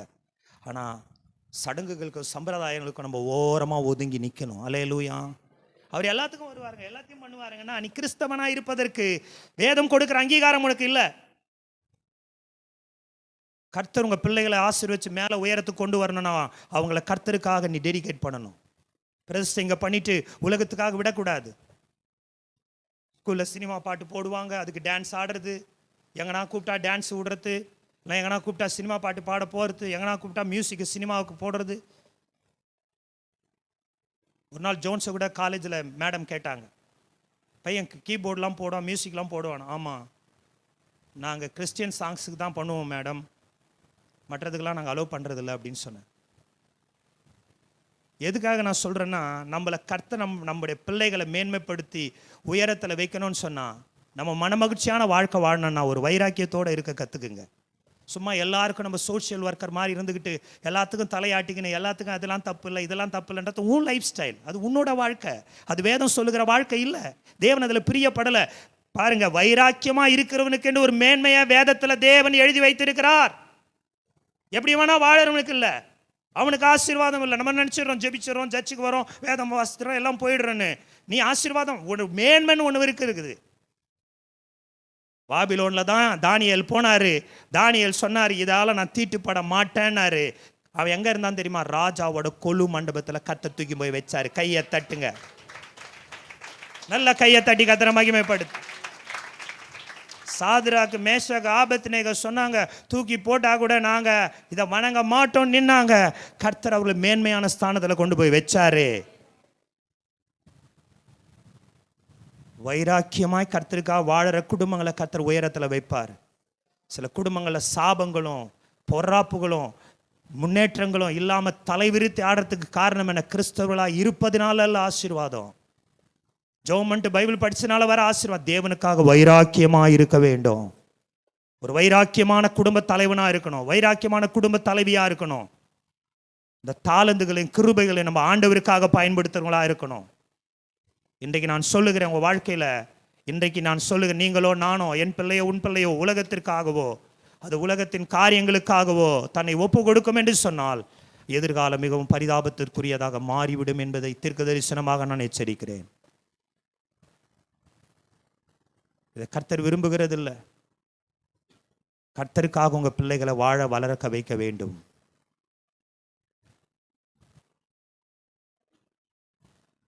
கர்த்தரிடத்தில் மனமகிழ்ச்சியாக இருக்க கற்றுக் கொடுக்க வேண்டும். அல்லேலூயா.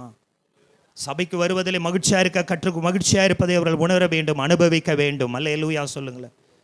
பாட்டு பாட சண்டே கிளாஸில் பாட்டு பாட, சண்டே கிளாஸில் ஆக்ட் பண்ண, ஸ்கிட் போட, டெக்கரேஷன் பண்ண, கேரக்டரில் நடிக்க, டான்ஸ் பண்ண, கர்த்தருக்காக எழும்பி பிரகாசிக்க நம்ம பிள்ளைங்க. அதுக்கு தான் கர்த்தர் உங்களுக்கு பிள்ளைகளை கொடுத்தாரு. உங்களுக்கு பிள்ளைகளை கொடுத்ததுக்காக தேவன் வருத்தப்படக்கூடாது, வருத்தப்படக்கூடாது, வேதனைப்படக்கூடாது. நீங்க ஒரு பொருத்தனையோடு உங்க பிள்ளைகளை கர்த்தருக்காக வளர்க்க பாருங்க. கர்த்தர் மேன்மையான ஸ்தானத்தில் வருகிற நாட்களை கொண்டு போய் வைப்பார். அல்லேலூயா சொல்லுங்களேன். கரங்களை தட்டி கர்த்தரை மகிமைப்படுத்துங்க. கர்த்தரிடத்தில் என்னவா இரு, அப்பொழுது அவர் வேண்டுதல்களை உனக்கு. அப்புறம் அடுத்ததாக நாம் செய்ய வேண்டியதன் வழியை கர்த்தருக்கு ஒப்புவித்து அவர் மேல் என்ன பண்ணு பாருங்க. அடுத்ததாக உன் வழியை கர்த்தருக்கு என்ன பண்ணு, ஒப்புவி. என் வழி அல்ல ஆண்டவரே, என் வழி எல்லாம் என் பார்வைக்கு செம்மையாக தான் தோன்றும், எனக்கு சரியாகுதுங்க. உனக்கு எல்லாம் சரியாக தான் இருக்கும், நமக்கு எல்லாமே சரியாக தாங்க இருக்கும். நம்ம செய்கிற தப்பு கூட நமக்கு சரியாக தான் தோணும், ஏன்னா நம்ம செய்கிறோம். அதை நாம் ஒரு தவறு செய்தால் அது நாம் செய்கிறதுனாலே சில நேரங்களில் தவறு இல்லை, அது சரிதான் என்று ஒத்துக்கொள்கிறோம், அதை செய்கிறோம். ஏன்னா நான் செய்கிறேன், அது நான் செய்யறது, அதனால சரி.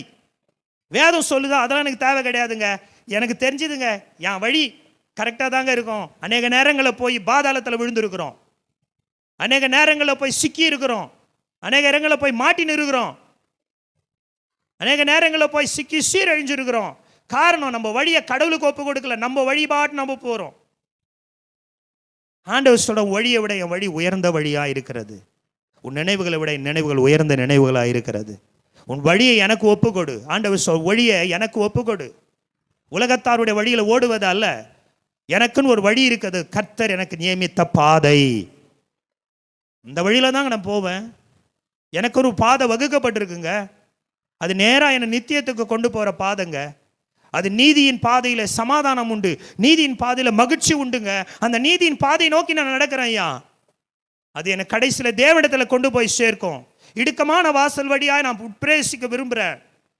சாதாரணமாக எடுத்துங்க, இயல்பா ஒரு இடுக்கமான வாசல் இருக்குது, அகலமான பாதை இருக்குது, எது வழியாக நம்ம போவோம் உலக பிரகாரமாக சொல்லுங்களேன். இயல்பா அது தப்பு கிடையாது. ஒரு இடத்துல இடுக்கமான இடம் இருக்குது, இடுக்கமான ஒரே ஆள் தான் போகிற கேட் இருக்குது, இன்னொன்றில் பார்த்தா 10 பேர் 20 பேர் போகிற கேட் இருக்குது. எது வழியாக நம்ம போக விரும்புவோம்? அந்த ஒரு பாதையில் போகிறதுக்கு ஆட்கள் வந்து க்யூவில் இருக்கிறாங்க, அப்படியே நெருக்கமாகுது, ஒருத்தராக போனோம் கஷ்டம். நம்ம எதில் போவோம்? இந்த அகலமான பாதையில் போவோம். ஆனால் ஆவிக்குரிய வாழ்க்கையில் ஆண்டவர் சொல்கிறாரு, உலகத்தின் பாதை விசாலமாக இருக்கிறது, கேட்டுக்கு போகிற வாசல், அப்படின்னா கெட்டு போகிற வழி. கெட்டு போகிற வழிக்கு பல வழி இருக்குது.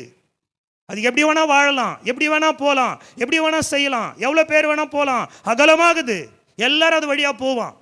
அது வழியாக போகிற ஆள் ஆயிரக்கணக்கில் போகிறான், லட்சக்கணக்கில் போகிறான், கோடிக்கணக்கில் கூட போகிறான். ஏன்னா அந்த வழி கெட்டு போகிற வழி. ஆனால் ஜீவனுக்கு போகிற வாசல் ரொம்ப குறுகினது, இடுக்கமான வாசல். அது எங்கே போய் கொண்டு போகுது? என்ன நித்தியத்துக்கு கொண்டு போகுது. அது இயேசுவை நோக்கி என்ன கொண்டு போகுது. அப்போ அந்த வழி எப்படி இருக்குது? இடுக்கமாக இருக்குது. அப்போ அந்த வழியில் என்ன இருக்குது? எனக்கு உபத்திரம் இருக்குது, கஷ்டம் இருக்குது, நெருக்கடி இருக்குது, பாடுகள் இருக்கிறது, போராட்டங்கள் இருக்கிறது. அது வழியாக நான் போகணுன்னா அநேக காரியங்களை நான் சந்திக்கணும். ஆனால் நான் முடிவில் போய் நிற்கும் பொழுது ஜெயமுள்ள ஒரு வாழ்க்கை வாழ்கின்ற ஒரு வாழ்க்கை எனக்கு உண்டு. அப்போ நான் இடுக்கமான வாசல் வழியாக நான் போக வேண்டிய சூழ்நிலை, நான் போகும் பொழுது எனக்கு கர்த்தர் மேன்மைகளை வைத்திருக்கிறாரு. அதனால தான் கிறிஸ்துவ வாழ்க்கையில் பாடுகளும் உபத்திரவங்களும் ஏன் வருதுன்னு நம்ம கேட்குறோம் இல்லையா? ஏன் நான் கர்த்தர் உன்னை உயரத்தில் கொண்டு போக வைக்க விரும்புகிறார், உன்னை மேன்மைக்கு கொண்டு போக வைக்க விரும்புகிறாரு. இவ்வளோ கஷ்டம் வந்தோம், இவ்வளோ பாடு வந்து கூட சில நேரங்களில் சிலர் திருந்தவே மாற்றமே, சிலர் தம்முடைய சுபாவங்களை மாற்றிக்கவே மாற்றமே. இன்னும் நம்முடைய ஈகோக்கள் உடையிலையே, நம்முடைய பொறாமைகள் உடையிலையே, நம்முடைய எரிச்சல்கள் உடையிலையே, நம்முடைய தவறான எண்ணங்கள் உடையிலையே, தவறான யோசனைகள் உடையிலையே எவ்வளோ கஷ்டங்கள் வருது, நெருக்கடி வருது, போராட்டங்கள் வருது. அந்த நேரத்தில் யோசிக்கிறோம், ஐயோ நம்ம இப்படி இருக்கிறோமா அப்படி இருக்கிறோமான்னு. ஆனால் அதுக்கப்புறம் திருப்பி பாவ வழி, அதே பழைய வழிக்கே போயிடுறோமே, திருப்பி அதே வழிகளில் செயல்படுறோமே, அதே சிந்தை வருதே, அதே செயல்பாடுகள் வருதே, அதே எண்ணங்கள் வருதே. என் வழியை நான் கர்த்தருக்கு ஒப்புவித்து அவர் மேல் என்னவா இருக்கணும்? நம்பிக்கையாக இருக்கணும். 2026 இந்த பிகினிங் மந்தில் நீங்கள் சொல்லுங்கள், ஆண்டவர் என் வழியை நான் உங்களுக்கு ஒப்பு கொடுப்பேன். அதான் சங்கீதக்காரன் 139 சங்கீதத்தில் நம்ம கடைசி 2 வசனங்களில் சொல்கிறார், வேதனை உண்டாக்கும் வழி என்னிடத்தில் உண்டோ என்று பார்த்து நித்திய வழியில் என்ன நடத்தும். உங்கள் வழி நித்திய வழி ஆண்டவரே, என் வழி வேதனை உண்டாக்குகிற வழி. அதனால் என் வழியை நான் உங்ககிட்ட ஒப்பு கொடுத்துட்டு நீங்கள் என்ன நடத்துகிற பாதையில் நான் போவேன் ஆண்டவரே.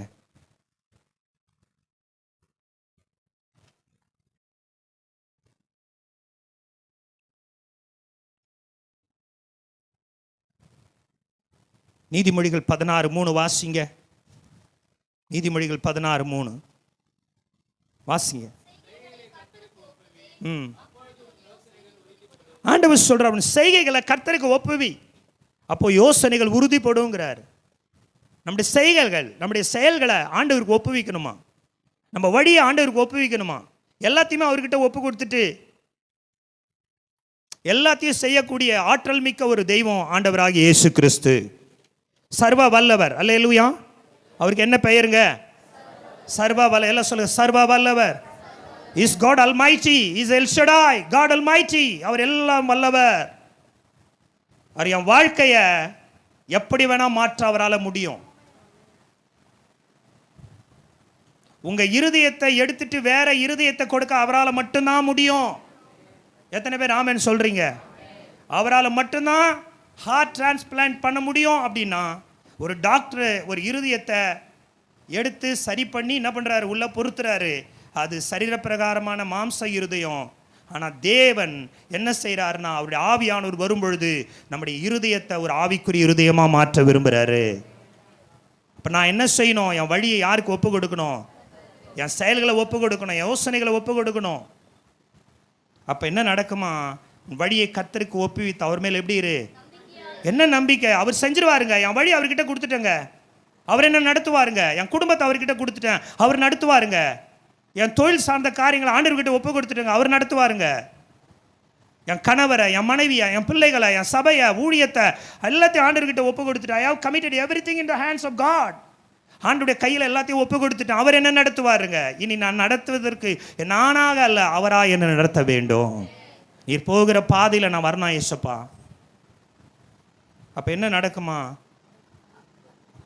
அவரே உன் காரியத்தை வாய்க்க பண்ணுவார். எல்லாம் பக்கத்தில் உன கையை குலுக்கி சொல்லுங்க, வழியை அவருக்கு ஒப்பு கொடுத்தா அவரே காரியத்தை வாய்க்க பண்ணுவார். எத்தனை வருஷத்துக்கு இந்த இந்த இந்த எத்தனை பேர் இந்த வருஷத்தில் வாய்க்கணும் காரியங்கள்? யோசேப்பு காரிய சுத்தியுள்ளவனாக இருந்தான். ஏன்னா அவன் வாழ்க்கை, அவன் வழியெல்லாம் கர்த்தருக்கு ஒப்பு கொடுக்கப்பட்டதாக இருந்தது. உலகம் அவனுக்கு ஒரு குறுக்கு வழியை காட்டுச்சு, குறுக்கு வழியை காட்டுச்சு. போத்திபாரி மனைவி அவனுக்கு ஒரு குறுக்கு வழியை காட்டினாங்க. ஆனால் அவன் சொன்னான், என் வழியை கர்த்தருக்கு நான் ஒப்பு கொடுத்துட்டேன். நீ காட்டுற வழி பொல்லாத வழி, அது எனக்கு தேவையில்லை, நம்ம உதறி ஓடி வந்தான். அல்லேலூயா சொல்லுங்களேன். காரியம் வாய்க்கணும்னா உன் வழியை யாருக்கு ஒப்பு கொடுக்கணும்? இந்த வருஷத்தில் உன் காரியங்கள் நல்லா வாய்ப்பதற்கு உன் வழியை யாருக்கு ஒப்பு கொடுங்க? ரெண்டாவது, உன் நீதியை வெளிச்சம் நியாயத்தை பட்ட ஆண்டவர் இடத்துல உன் வழியை, நம்ம வழியை ஒப்பு கொடுத்தணும். நமக்கு எதிராக யாரெல்லாம் சூழ்ச்சி செஞ்சாங்களோ, யாரெல்லாம் நமக்கு விரோதமாக பேசினாங்களோ, யாரெல்லாம் நமக்கு விரோதமாக கூட்டம் கூட்டினாங்களோ, அவர்களுக்கு முன்பாக கர்த்தர் நம்முடைய நியாயத்தை விளங்க பண்ண வல்லவராக இருக்கிறார். கரங்களை தட்டி நல்ல ஹல்லேலூயா. எல்லாரும் பார்க்காம, எல்லாருக்கும் யார் கண்ணுக்கு தெரியாமல் உங்களுக்கு தீங்கு பேசியிருக்கலாம், தீங்கு செஞ்சிருக்கலாம், தீங்கு திட்டமிட்டு இருக்கலாம், தீங்கான காரியத்தை அவங்க ஆர்கனைஸ் பண்ணியிருக்கலாம், தீமைகளை பேசியிருக்கலாம். அது உங்களுக்கு தெரியவே தெரியாது. மறைவான வலையை விரிச்சிருக்கலாம். ஆனால் உங்கள் வழியை கர்த்தர்கிட்ட ஒப்பு கொடுத்துட்டீங்கன்னா அந்த வலையிலிருந்து உங்களை பாதுகாத்து கொண்டு போவது அவருடைய வேலையாக இருக்கிறது. உங்களுக்கு விரோதமாக எவ்வளோ செஞ்சுருக்கலாம், எனக்கு விரோதமாக எவ்வளோ செஞ்சுருக்கலாம். ஆனால் அவங்க என்ன நினைப்பாங்க? நான் செய்கிறது தான் நீதி, நான் பேசுறது தான் நீதி, நான் செய்கிறது தான் கரெக்டுன்னு அவங்க நினச்சி அவங்க நீதி, அவங்க நியாயத்தை வெளிப்படுத்த பார்ப்பாங்க. நான் இன்றைக்கு ஒரு தேவ ஊழியக்காரனாக சொல்கிறேன், நம்ம வழியை, நம்ம ஊழியத்தை, நம்ம குடும்பத்தை, நம்முடைய தனிப்பட்ட வாழ்க்கையை ஆண்டவர்கிட்ட நம்ம ஒப்பு கொடுத்துட்டோம்னா சத்தியமாக வருகிற நாட்களில் கர்த்தர் எல்லோரும் பார்க்கக்கூடியதாய் நீதியையும் நியாயத்தையும் எல்லாரும் அறிந்து கொள்ளும்படியாக வெளிப்படுத்துகிற நாட்கள் வந்து கொண்டே இருக்கிறது. ஆண்டவர் உங்கள் நீதி, ஆண்டவர் உங்கள் நியாயத்தை வெளிப்படுத்துவார். சோர்ந்து போகாதீங்க. எனக்கு நீதி செய்யல ஆண்டவரே, எனக்கு நியாயம் செய்யல. ஆண்டவர் நீதி செய்வார், ஆண்டவர் நியாயம் செய்வார். எனக்காக பரிந்து பேச யாரும் இல்லை ஆண்டவரே. சில நேரத்தில் அப்படி ஜெபிப்பேன், ஆண்டவர், I have no one to intercede for me. ஊழியத்துக்காக எனக்காக பரிந்து பேச, எனக்கு ஆதரவாக பேச யார் இங்கே உண்டு? ஆண்டவர் சொல், நீதியை நியாயத்தை பட்ட பகலை போல நான் விளங்க பண்ணும். நம்மள ஒருத்தர் நம்புறோம் அப்படின்ற மாதிரி பார்க்கும்போது சில வருடங்கள் ஆன பிறகு ஐயோ எப்படி இவங்க எப்படி மாறிட்டாங்கன்னு ஆயிடுது. யார் மேலே ஒரு நம்பிக்கை நம்ம வைக்க முடியல, உள்ளே வெளியே எங்கே இருந்தாலும்.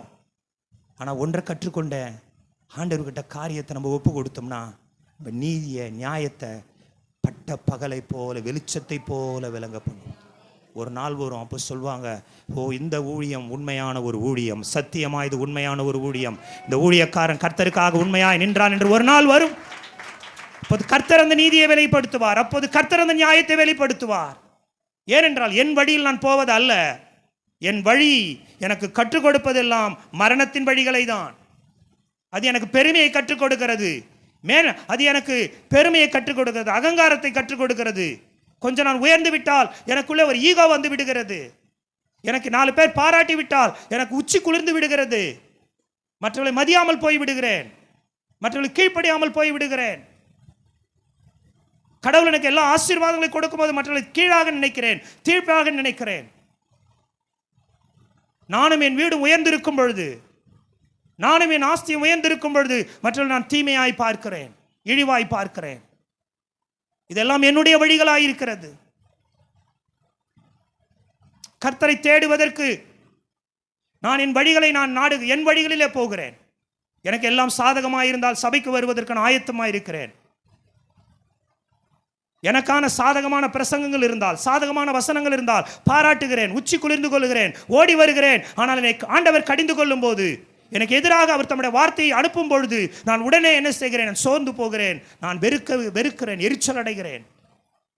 எனக்கு வெறுப்பு வருகிறது, எரிச்சல் வருகிறது. ஏன் சபைக்கு போகிறோம், ஏன் போக வேண்டும் என்கிறதான எரிச்சல் வருகிறது. இதெல்லாம் என்னுடைய வழிகள். அதனால் தான் சொல்லுகிறேன், நாம் நம்முடைய சுயத்துக்கு சாக வேண்டும். அல்லேலூயா சொல்லுங்களேன். நாம் நம்முடைய எண்ணங்களுக்கு சாக வேண்டும். அல்லேலூயா.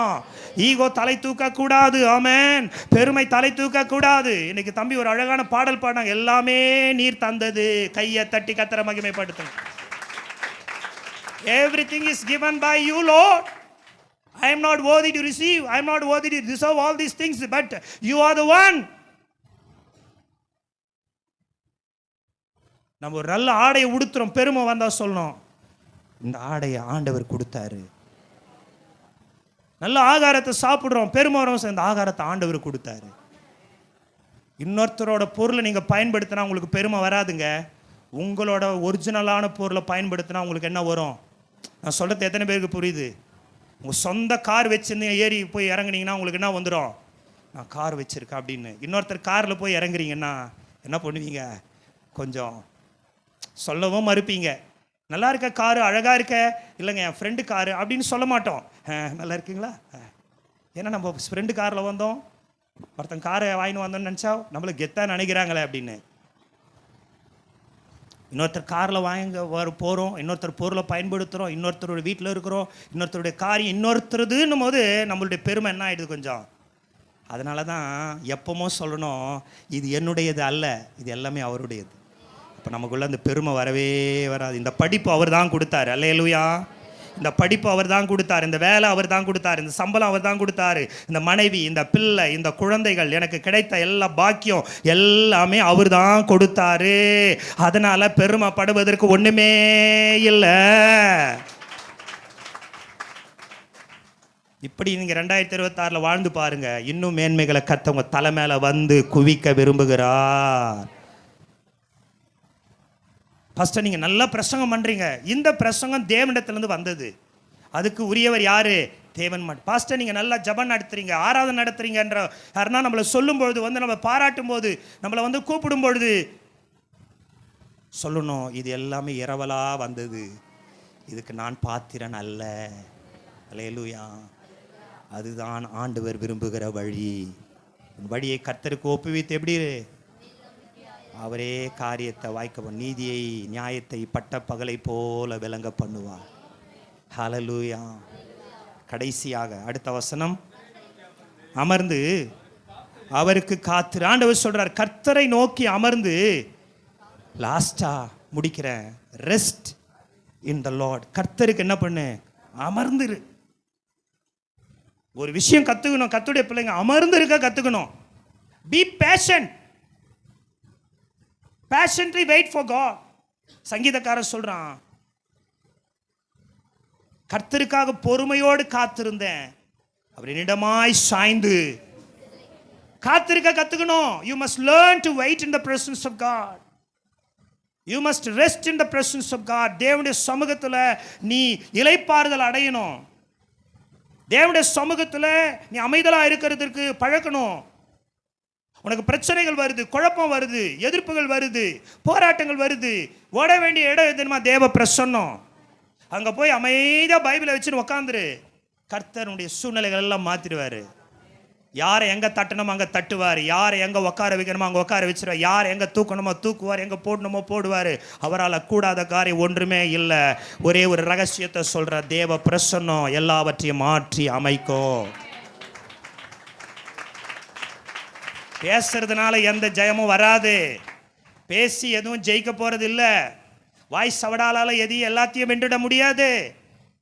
அமைதியாக இருக்க கற்றுக்கணும். அமைதியாக இருக்க கற்றுக்கணும். கணவனே மனைவியை அமைதலாக இருக்க கற்றுக்கினீங்கன்னா வாழ்க்கை நல்லா இருக்கும். எனக்கு வாய் இருக்குதுன்னா வாய் கிழிற மாதிரி இழுத்தா என்ன ஆகும்? கிழிஞ்சிடும். நீ ஒன்று பேச, அவர் ஒன்று பேச, அவர் ஒன்று பேச, நீ ரெண்டு பேச, குடும்ப சமாதானம் நிம்மதி போகிறதே வார்த்தையால் தான்.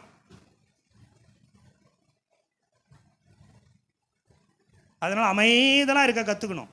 ஆண்டவர்கிட்ட என்ன கேட்கணும் தெரியுமா? ஞானம் கொடுங்கப்பா, என் வாய் வராமல் இருக்கட்டும் ஆண்டவரே.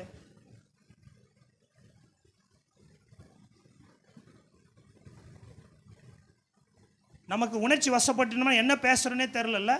கோவம் வந்துடுச்சு, எரிச்சல் வந்துடுச்சு, நான் என்ன பேசுறேன்னே தெரில. அப்புறம் யோசிச்சு, ஐயோ இதுக்கு அதுக்கு சம்மந்தமே இல்லையே, என்னென்னமே பேசிட்டுமே, ஐயோ பாவம் இவருக்கு அவருக்கு சம்மந்தமே இல்லையே, இவங்களுக்கு அவனுக்கு சம்மந்தமே இல்லையே, என் கோவத்தில் என்னென்னமோ பேசினேன், வெடிச்சு சதறிட்டுனேன். எரிச்சல்னா ஒரு மொழிபெயர்ப்பு சொல்லி, எரிச்சல்னா பத்தின்னு எரியுறதான். என்னது? அதுதான் நம்ம ஊரில் சொல்ல வயிற்றெரிச்சல். என்னதுமா சொல்லுங்களேன்.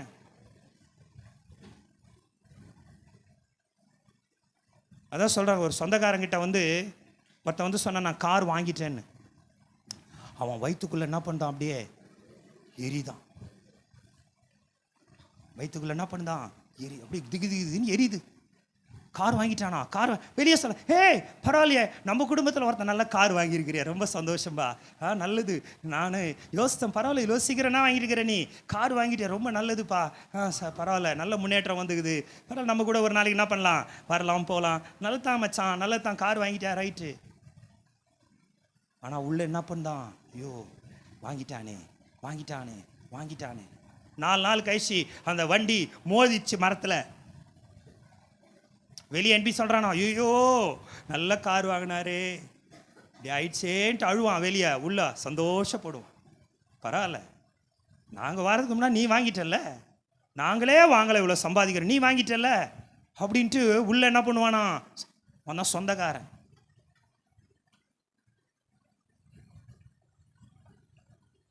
ஒரு விசுவாசி இன்னொரு விசுவாசியை பற்றி என்ன வேணாம்னு நினைக்கலாம். நீங்கள் என்னை பற்றி என்ன வேணாம்னு நினைக்கலாம்.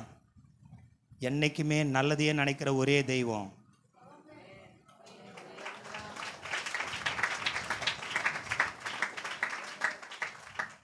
அமர்ந்துரு. அல்லேலூயா.